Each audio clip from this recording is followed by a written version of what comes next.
Look at this lead pencil. There's not a single person in the world who could make this pencil. Remarkable statement?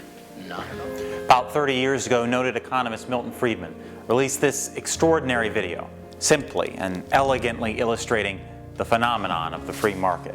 All he needed was a pencil. And on what would be Friedman's 99th birthday, we're taking another look at that simple tool. We live in a world of sophisticated products, from mobile phones and personal computers to microchips and high-def TVs. But what about the lowly pencil? Surely the pencil is not a miracle of the free market economy. Humble, unassuming, and seemingly simple, it is unlikely that a single person alive could make this pencil all by themselves. A ridiculous statement? Not in the least. What goes into a pencil? Well, let's start out with the cedar.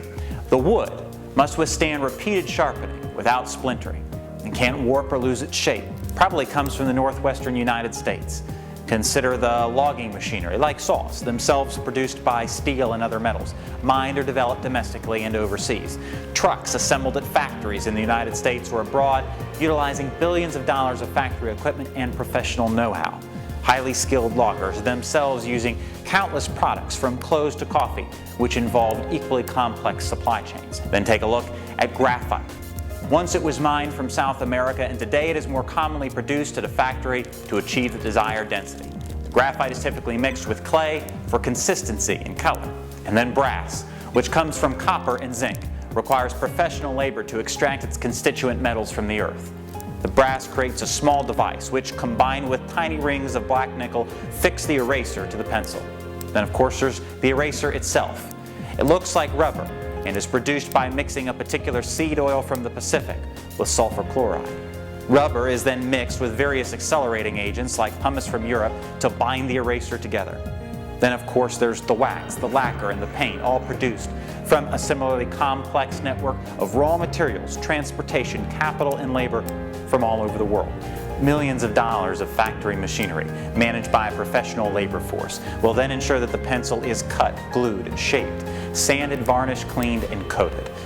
I was able to buy the final product for only pennies. How? The vast chain of events, which itself would appear simple when compared to the process that produces a modern computer or cell phone, happens without any central planning. There is no congressional committee that determines the supply of rubber, metal, or lumber. No government official tells us how much it should cost or how it should be produced. It happens miraculously and seemingly invisibly because of the forces of the free market. We take it for granted, and we shouldn't. Because while it's easy to see the miracle of the natural environment, the miracle of the free market, even more astounding, is nonetheless invisible to us. Our founders fought a revolution to establish economic freedom. That freedom has produced more prosperity for more people than any government, special interest, or central planner in the centuries that preceded or followed its invention. You can learn more at freemarketflorida.org or visit us on Facebook. We hope you'll share this free market story because we think it's your story too. Thank you.